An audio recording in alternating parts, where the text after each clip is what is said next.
여러분이 잘 아시는 존 뉴턴은 1666년에 떨어지는 사과를 보았습니다.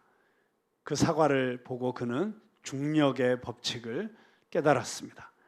과학사는 이때를 기적의 해라고 부릅니다. 하지만 이 시기에 런던에서는 1665년부터 1666년까지 발생한 역병으로 런던 인구의 25%가량이 사망을 했습니다. 1666년 가을에 역병이 기적처럼 사라지나 했는데 엎친 데 덮친 격으로 대화재가 발생해서 런던 대부분을 파괴했습니다. 그런데 그 1666년이 기적의 해라고 역사는 기록하고 있습니다. 1665년 초부터 천천히 시작된 역병이 급속히 확산되자 국왕 찰스 2세는 가족들과 함께 옥스포드시로 거처를 옮겨 피신했고 모든 귀족들도 자신의 영지와 친지들이 있는 곳으로 옮겨갔습니다. 케임브리지 대학도 문을 닫자 학생들은 짐을 싸서 뿔뿔이 흩어졌습니다. 그중 한 명이 바로 막 학사 학위를 받은 뉴턴이었습니다. 혼자 공부하는 데 익숙했던 뉴턴은 런던에서 150km 떨어진 울즈소프라고 하는 마을 고향 집으로 돌아갔습니다. 뉴턴은 집에 돌아와서 생활하던 2년 동안 여러분이 그렇게 골치 아프셨던 미적분을 발견했고 지상에 적용되던 중력을 달의 궤도까지 확대시켰습니다. 이 24세의 젊은이가 역병이 창궐하는 때 고향에서 혼자 자연세계에 작용하고 있는 힘과 운동 법칙을 알아내어서 바로 클래식한 고전 역학을 확립했던 것입니다. 뉴턴 덕분에 정확한 물리량을 계산하게 되면서 이를 응용한 기술들이 산업혁명의 시발점이 되었습니다. 뉴턴의 과학혁명이 100년 후에 영국의 산업혁명으로 이어진 것입니다. 만약에 뉴턴이 이 역병이 일어나지 않아서 고향집에 가지 않고 그냥 케임브리지 대학에서 공부하면서 석사학위, 박사학위를 밟아 나갔다면 아마도 그 공부의 과정 때문에 그리고 교수가 지도하는 대로 쫓아가느라고 이런 창의적인 발상, 이 세계사의 흐름을 바꾸는 이런 놀라운 발견들을 가능케 했던 그 한가로운 시간을 갖지 못했었을 것입니다. 그리고 인류의 발전은 과학 문명과 기술 문명의 발전은 그만큼 늦어졌을 것이라고 추측해 볼 수 있습니다. 자, 이제 눈치 빠르신 분들은 제가 무슨 이야기를 하고 싶어 하는지 이미 짐작하시고 계실 것입니다. 위기는 기회라는 것입니다. 위기는 위험이라는 단어와 기회라는 단어가 합쳐져 있는 단어입니다. 위기는 넘어지게 하는 걸림돌이 되기도 하지만 한 차원 더 높은 곳으로 올라가게 해주는 디딤돌이 되게 하기도 합니다. 코로나로 인해서 개인과 가정과 직장과 교회와 나라에 큰 위기가 닥친 것은 분명합니다. 그러나 저는 분명히 예언할 수 있습니다. 이 코로나 사태가 끝난 후에 이 위기 때문에 가능했던 그리고 이 위기의 시간에 새롭게 시작되었던 이 위기의 시간에 새롭게 발견되었던 어떤 것들 때문에 이 세상이 바뀌게 될 것이라는 것입니다.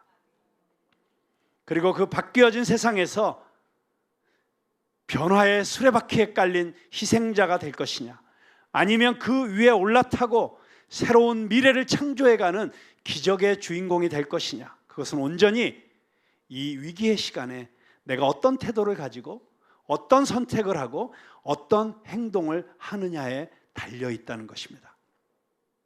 그런 의미에서 오늘 예수님께서 우리에게 들려주신 이 한 불의한 청지기의 비유는 이 위기의 시대를 지나가고 있는 우리들에게 많은 것을 가르쳐 주고 있습니다. 자, 한 주인이 자기 살림을 맡은 청지기가 자기 소유를 낭비하고 있다는 말을 듣습니다. 그래서 해고를 통보합니다. 이 청지기의 인생에 가장 큰 위기가 닥쳐온 것이죠. 직장을 잃고 실업자가 되면 경제적 위기가 닥치게 되고 사회적으로도 그가 누렸던 모든 것을 잃게 될 위기에 처하게 되었습니다. 친구들과의 관계도 서먹해지고 동창회에 나가는 것도 부담될 수 있죠. 실업자가 되어서 집에서 빈둥거리고 있게 되면 부부관계에도 문제가 올 수 있고 자녀들에게도 무시당하고 관계가 깨질 수 있다는 것을 우리는 너무나 잘 알고 있습니다. 자, 이 청지기의 인생이 한꺼번에 와르르르 무너지게 된 위기에 처하게 된 것입니다. 이 청지기가 고민을 합니다. 어떻게 하지? 그런데 한참 고민하던 이 청지기가 갑자기 놀라운 생각을 떠올리게 됩니다. 그래서 자기 주인에게 빚진 사람들을 불러 모으기 시작했습니다. 그리고 묻습니다. 자, 네가 우리 주인에게 빚진 게 무엇이냐? 기름 100마리입니다. 자, 빨리 이 증서를 50으로 바꿔 써라. 밀 100석을 80석으로 깎아주고 증서를 다시 쓰게 합니다. 그런 식으로 자기 주인에게 빚진 사람들을 다 불러다가 그 빚을 탕감해 주기 시작한 것입니다. 이 청지기는 이렇게 함으로써 나름대로 실직 이후에 자기를 보호할 사회적 관계망을 형성하고 있었던 것입니다. 자, 그런데 이 청지기가 하는 일을 지켜보고 있던 이 주인이 무릎을 치며 칭찬을 합니다. 아니, 자기 재산을 축내고 있는 이 청지기를 불러다가 사문서 위조, 횡령, 배임, 온갖 죄목을 걸어서 감옥에 쳐넣어도 시원치 않을 판에 칭찬을 하고 있다는 게 잘 납득이 가지 않습니다. 그래서 이 예수님의 비유를 읽다가 이게 목에 걸려서 잘 넘어가지 않는 성도님들이 많이 계신 것도 사실입니다. 아니, 예수님께서 이 불법을 묵인하시고 동조하실 뿐만 아니라 지금 이렇게 해도 된다고 권장하고 계시는 것인가요? 목적을 위해서는 어떤 불법적인 수단을 써도 다 정당화될 수 있다는 말인가요? 그런 의문이 생기셨던 분이 이 자리에도 계시지요. 그 답을 혹시 알고 계시나요? 왜 예수님께서 이렇게 말씀하셨는지? 자, 이 문제를 풀기 위해서는 제가 약 1시간 정도에 걸쳐서 이 비유라고 하는 예수님이 즐겨 쓰시던 이 커뮤니케이션의 특별한 방식이 있죠. 특별한 문학 장르라고도 할 수 있습니다.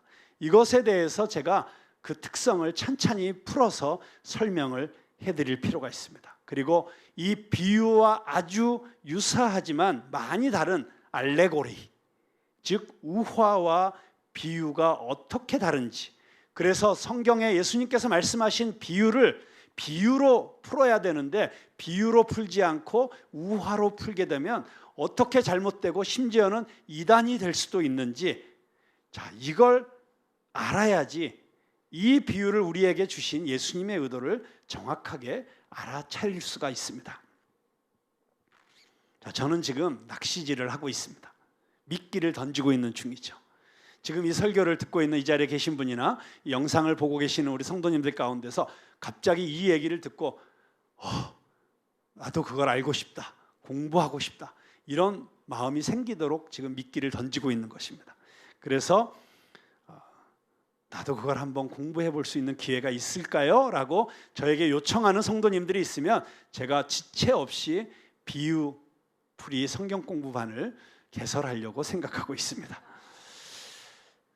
자, 이 짧은 시간에 제가 이 비유가 무엇인지, 이 비유를 어떻게 해석해야 되는지 그걸 다 공부할 시간은 없지만 제가 결론적으로 이 비유를 비유적으로 풀었을 때 어떤 결론을 얻게 되는지만 말씀을 드리려고 합니다. 자, 예수님께서 그 청지기의 불법을 지혜롭다고 칭찬하신 것이 아닙니다. 8절에 보면 분명히 이렇게 나와 있죠. 주인이 이 옳지 않은 청지기가, 여기 분명히 옳지 않은 청지기라고 이야기합니다. 다른 번역에 보면 이 불의한 청지기가, 영어 성경 NIV에 보면 dishonest, 부정직한, 정직하지 못한 청지기가. 자, 예수님 보시기에 이것은 분명히 불의한 것이었고 옳지 않은 것이었고 그리고 부정직한 것이었습니다. 그럼에도 불구하고 예수님께서는 이 불의한 청지기에게도 우리가 배울 것이 있다고 이야기하는 것입니다. 자, 예수님은 그리고 성경 전체에 나타나는 하나님의 성품은 공의를 사랑하시는 분이십니다. 정직한 자를 칭찬하시고 복 주시는 하나님이십니다. 네, 예수님은 정직하지 않은 것을 미워하십니다. 그래서 사랑하는 성도 여러분, 이런 특별한 코로나 같은 시기에 큰 전쟁에 큰 부자 난다더라, 어디서 이런 얘기 듣고 나도 큰 부자 되어야지 하면서 불의한 방법으로, 부정직한 방법으로 꼼수를 부려서 큰 돈 벌려고 하는 생각은 꿈도 꾸지 마십시오. 여러분, 일확천금의 꿈을 버리시기 바랍니다. 세상 사람들에게는 그런 일이 일어날 수 있을지 몰라도 예수님은 당신의 사랑하는 제자들이 일확천금하는 것을 기뻐하시지 않으십니다. 불의한 방법으로 성공하고 돈 버는 것을 내버려 두지 않으십니다. 만약에 내가 잘못된 방법, 부정한 방법으로 큰 돈을 벌었는데 아무 일도 없었다, 심각하게 생각해 봐야 됩니다. 내가 과연 하나님의 사랑을 받는 자녀인가? 아니면 하나님이 날 그냥 내버려 두시는 존재인가? 여러분, 옳지 않은 것은 옳지 않은 것입니다. 자, 그런데 그 옳지 않은 청지기에게도 지혜롭다고 칭찬할 만한 것이 있었습니다. 그리고 예수님께서는 언제나 이렇게 비유하시죠. 악한 너희들도 자식들에게 그렇게 좋은 것을 줄 알거든 하물며, 여기 하물며라는 단어가 아주 중요한 단어죠. 하늘에 계신 너희 아버지가 너희에게 가장 좋은 것을 주시지 않겠느냐, 비유하시는 것입니다. 자, 이렇게 옳지 않은 청지기도 이렇게 지혜롭게 행동할 줄 안다면 빛의 자녀들인, 하나님의 자녀들인, 그리스도의 제자들인 너희들은 얼마나 더 지혜롭게 행동해야 되겠느냐, 그렇게 지금 말씀하시고 계시는 것입니다.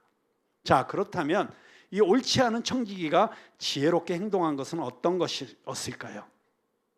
이 청지기는 낙심하고 주저앉아서 우울증에 빠지거나 자포자기한 심정으로 스스로를 파괴하는 잘못된 행동을 하거나 그저 두 손 놓고서 될 대로 되라는 식으로 무기력하게 끌려가는 그런 사람이 아니었습니다. 그는 자기에게 남아있는 시간 동안 자기에게 있는 자원을 분석하고 그것을 이용해서 최선을 다하여 미래를 준비하는 행동을 하고 있었습니다. 바로 그 점을 이 주인은 칭찬하고 있는 것입니다. 그러면서 강조해서 말씀하십니다. 어떤 경우에는 세상 사람들이 더 지혜롭게 행동하는 것 같다.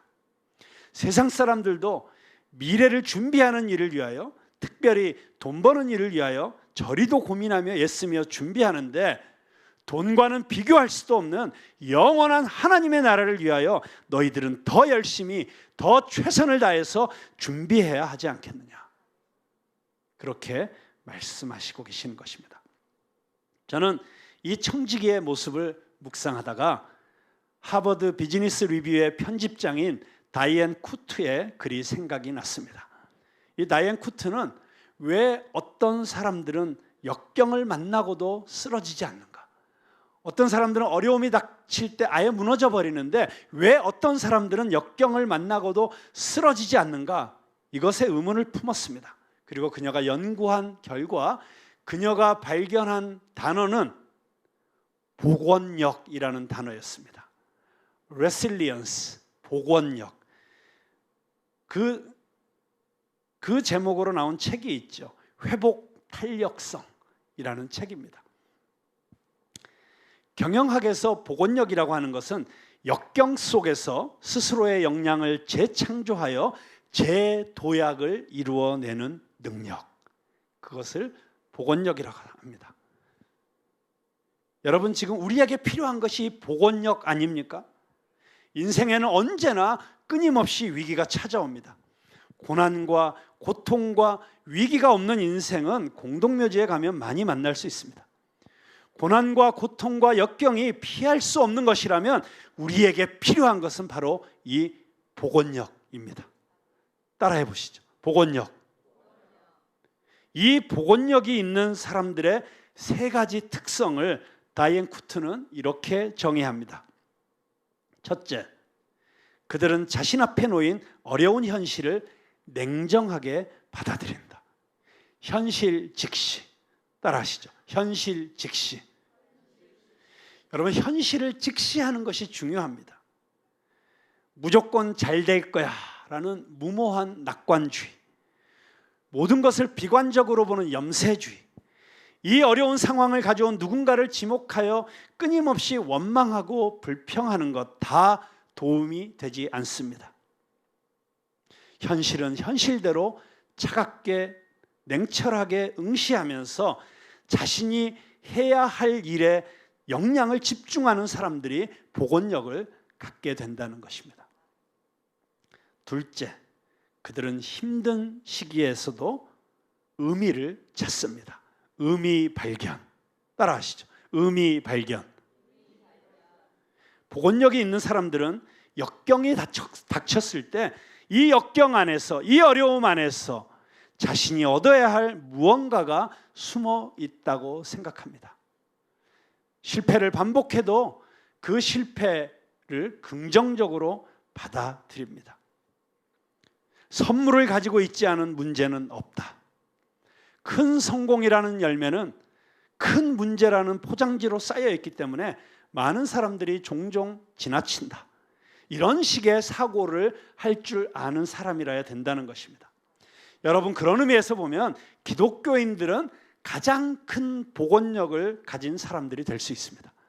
왜냐하면 세상의 그 어떤 종교나 그 어떤 철학보다도 기독교는 고난의 의미, 고통의 의미에 대해서 전혀 다른 시각을 가질 수 있도록, 보다 더 큰 그림을 보고 해석할 수 있도록 가르쳐주고 있기 때문입니다. 여러분, 우리가 당하는 어떠한 고난도, 어떤 어려움도, 어떤 고통도 십자가라는 렌즈를 통해서 들여다보면 놀라운 의미가 있고 깨우침이 있습니다. 그 십자가를 통해서 자신의 어려움을 재해석한 사람들은 자신의 인생을 새롭게 시작하고 다시 도전할 수 있는 힘과 용기를 얻게 되는 것이죠. 자, 세 번째, 그들은 손에 쥔 것들을 활용해서 쓸모 있는 무언가를 만들어낸다. 여러분, 오늘 성경의 비유 속에 있는 이 불의한 청지기가 바로 그렇게 한 것 아닙니까? 내게 없는 것을 한탄한 것이 아니라, 내가 이제 해고당하고 실직하게 된 것을 한탄하는 것이 아니라, 오히려 그 순간 내가 할 수 있는 것, 내가 가진 것, 그것을 가지고 미래를 창조하기 위해서 노력했죠. 여러분, 우리가 비록 가진 것이 없지만 내가 가진 그것을 주님의 손에 올려드릴 때, 그리고 그것을 통해서 주님의 손과 발이 되어서 이 세상의 아픔을 치유하고 사람들을 구원하고 건져내는 일 가운데 내 자신을 드리게 될 때, 그때 오병이어의 기적이 일어나는 것 아닙니까?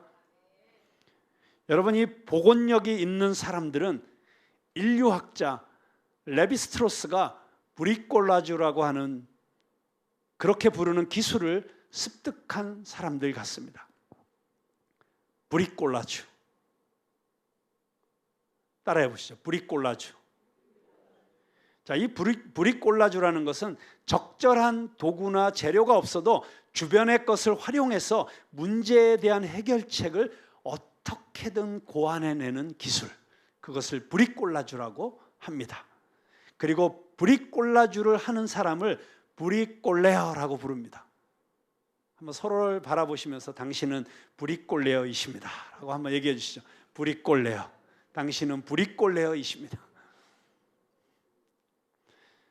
여러분, 빈털터리가 되자 낡은 자동차에 자기 튀김솥을 싣고 전국을 다니면서 치킨을 레시피를 팔러 다닌 커넬 샌더스, KFC의 창업자이지요.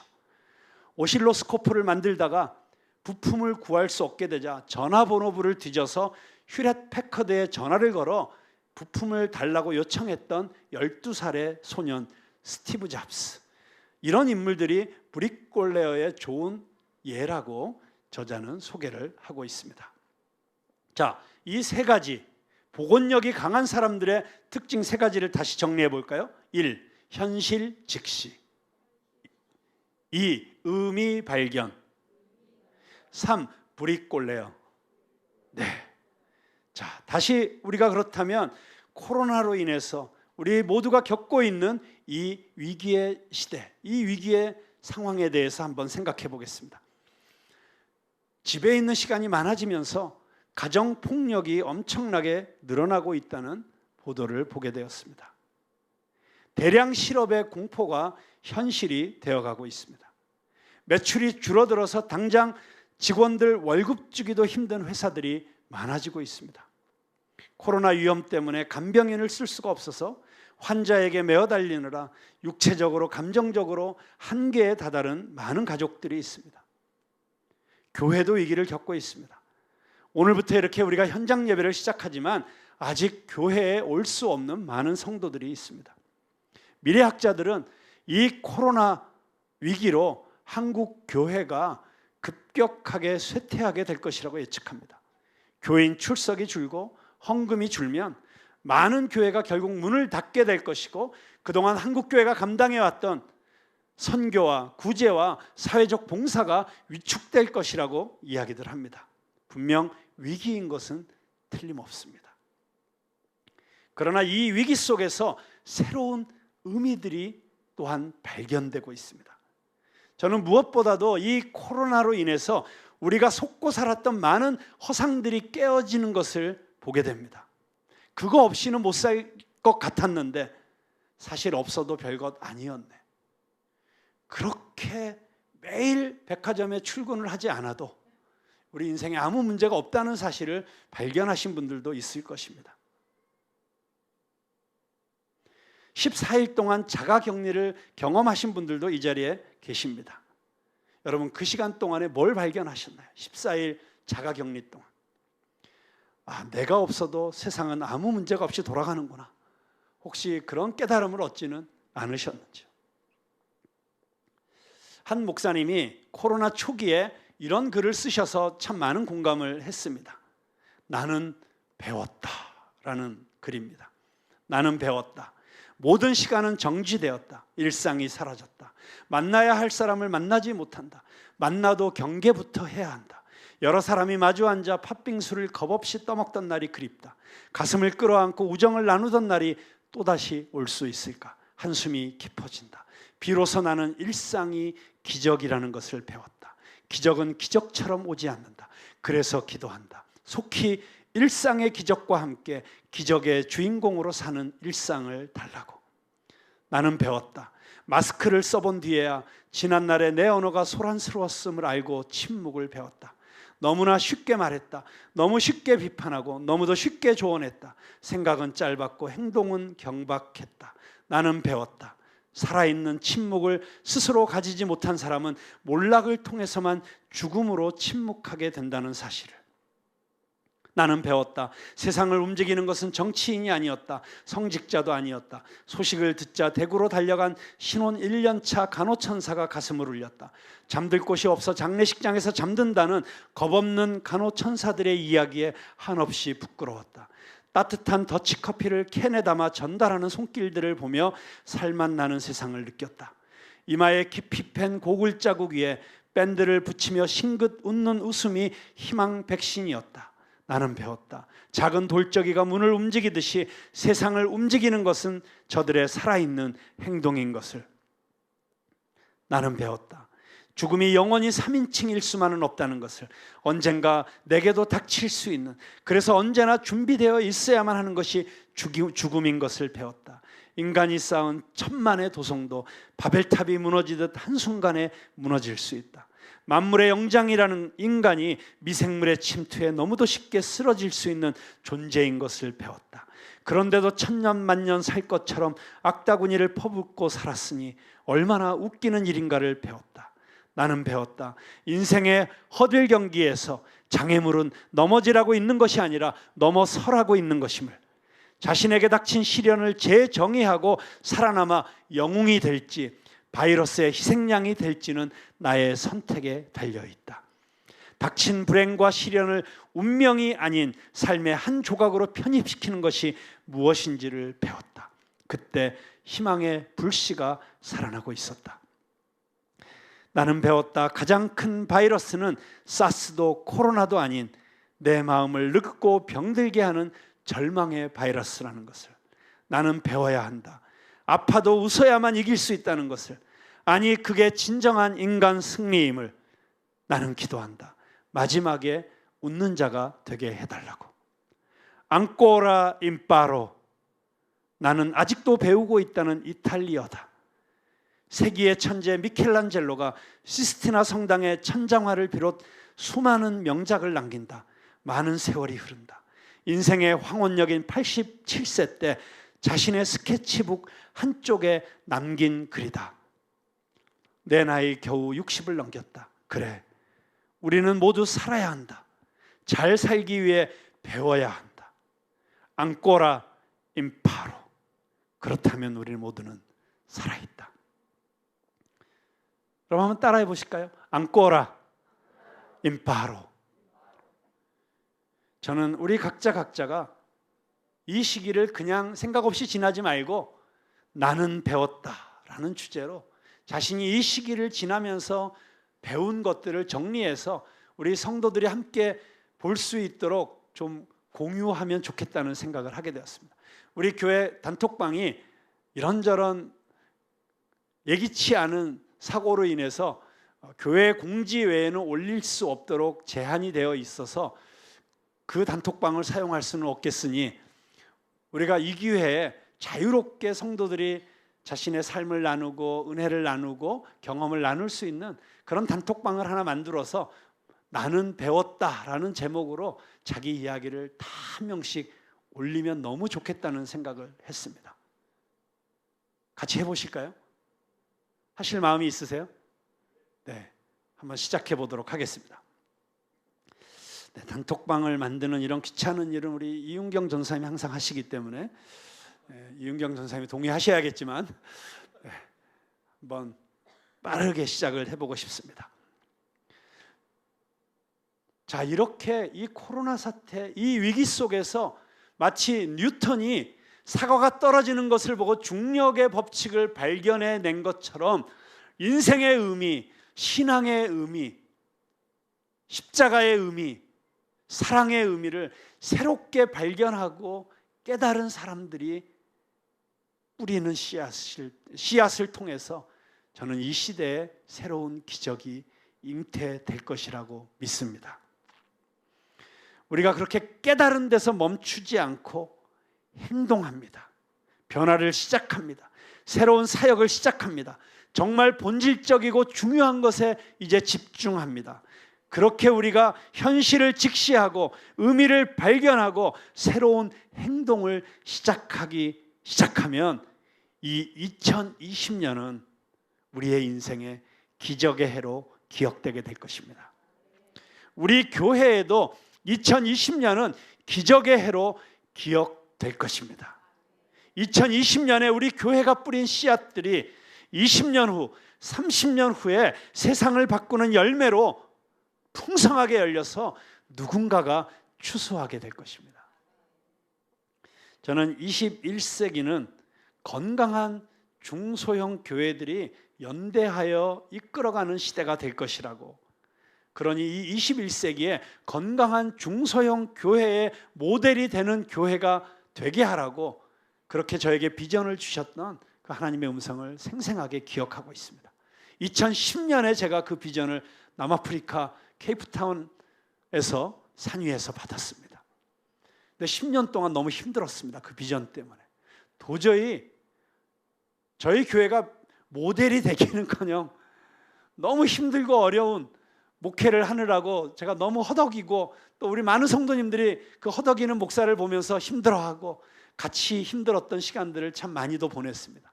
그런데 그 10년의 시간 동안 우리가 모르는 사이에 하나님께서는 우리를 놀랍게 준비시켜 주셨습니다. 그리고 놀라운 상황과 환경을 허락하셨습니다. 그리고 이 21세기에 어쩌면 이 모든 지금까지의 관념이, 전통이 한순간에 바뀌고 있는 이 급변하는 시대 속에 건강한 하나님의 백성들의 공동체가 가야 될 길을 보여줄 수 있는 진정한 빛과 소금의 교회가 될 수 있는 그 길을 하나님께서 우리에게 보여주시고 계신다고 믿습니다. 우리가 함께 기도하면서 같이 말씀 가운데서 그 길을 찾아나가면서 우리가 하나 되어 같이 우리가 가진 것을 아낌없이 이 하나님의 나라를 위해서 우리가 함께 내어놓을 때 우리는 그렇게 2020년을 기점으로 하나님의 기적을 창조하는 공동체로 우리는 그렇게 하나님 앞에 서게 될 것입니다. 여러분, 그런 교회가 될 수 있도록, 그리고 우리 그런 각자 우리 성도들이 될 수 있도록 함께 이 시기를 의미 있게 보람 있게 보낼 수 있게 되기를 주님의 이름으로 축원합니다.